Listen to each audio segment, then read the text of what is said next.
so this is a criterion A question. So the question reads like this. It's from the chapter on waves. So remote sensing technologies such as radar and lidar utilize electromagnetic waves to generate information about the Earth's surface, atmosphere, and even distant objects. These technologies are crucial for weather forecasting, environmental monitoring, and autonomous navigation. So you use electromagnetic waves to understand atmospheric variations. Okay, so that is what it shows. So for example, based on the precipitation of the water droplets in the atmosphere, you would be able to see like okay, what kind of rain would we see, and be able to get the picture of all of them. Now, state two differences between longitudinal wave and a transverse wave. What are the two differences? The first difference could be in longitudinal waves. Longitudinal waves, the direction of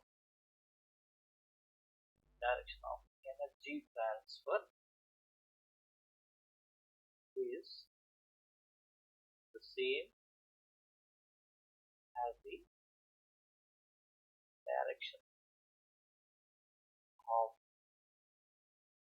vibration of the particles. While in transverse wave,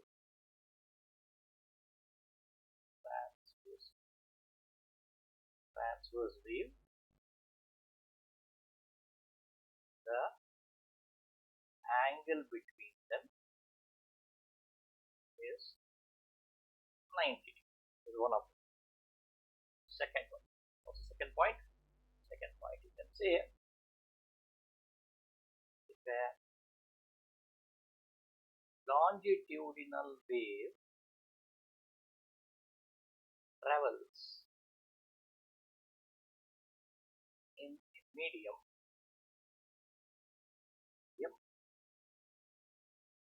the density of the particles gets affected. Some particles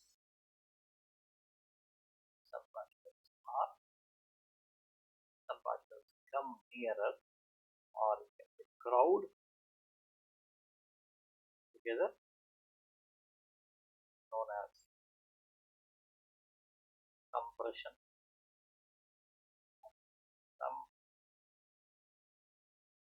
move farther, known as rarefaction.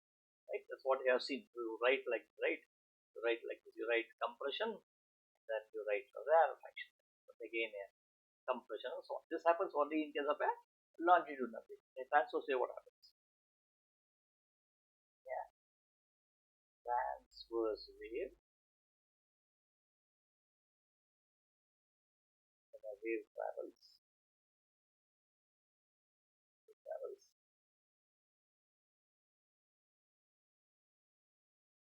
crest and troughs are formed.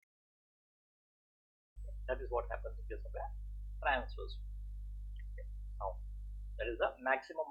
Maybe you can write that.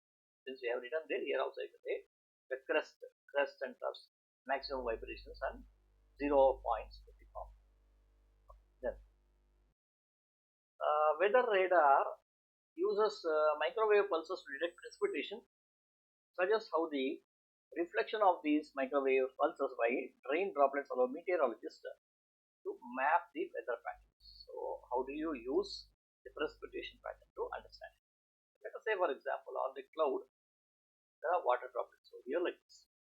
Now, what do? You are having a light sensor here, or maybe you are having a microwave pulse sensor. Microwave pulses are here. And what you do? You send the waves over.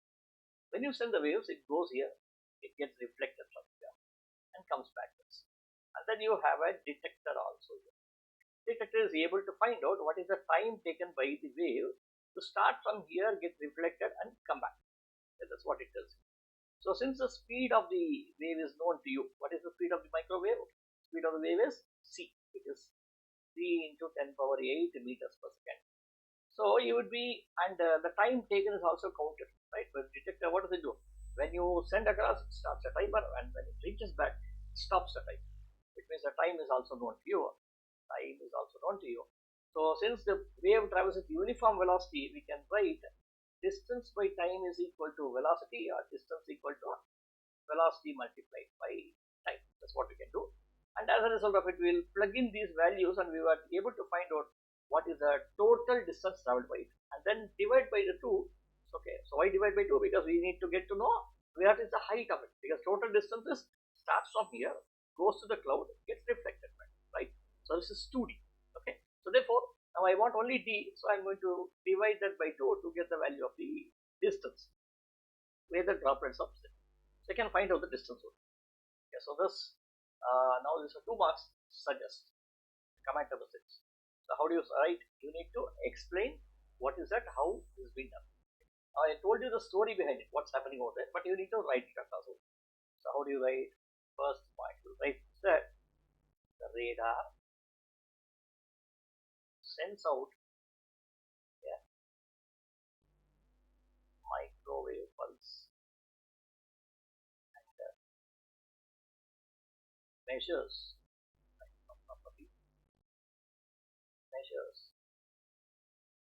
the time takes for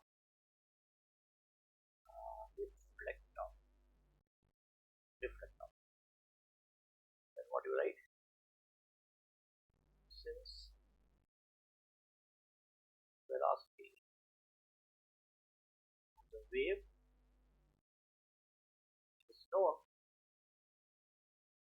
distance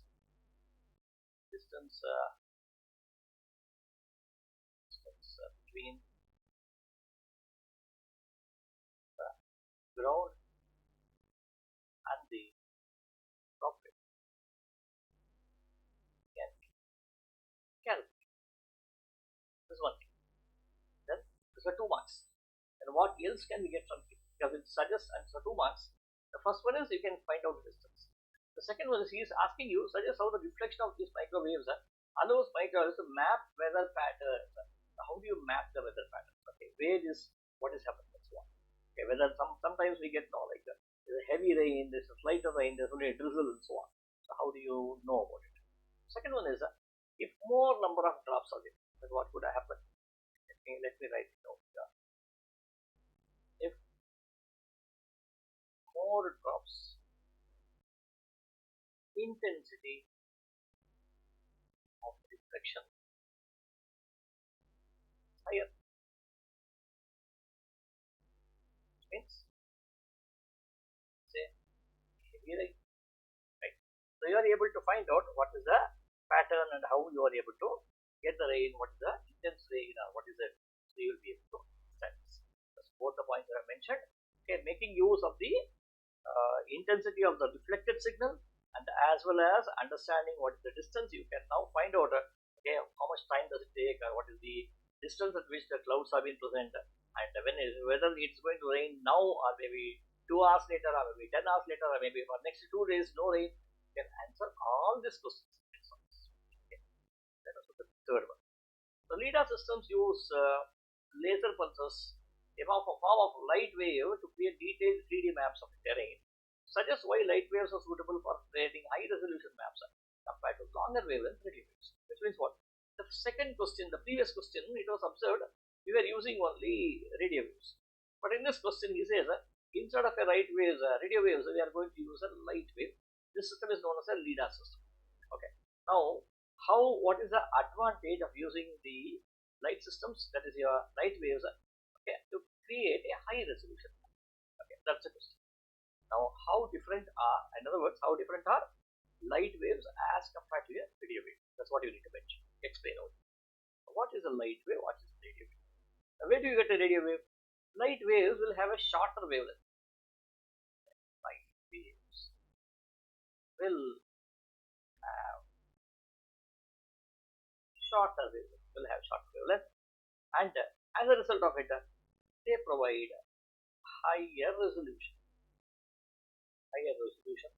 and they can also be easily diffracted. How do I know this? Because when they have a shorter wavelength, and this wavelength is comparable to the dimensions of the object, definitely it can get easily diffracted. Okay, and thus what can happen is that they can be very closely monitored, and that's how you are able to create a high resolution. This helps us to resolve closer objects. Closer objects helps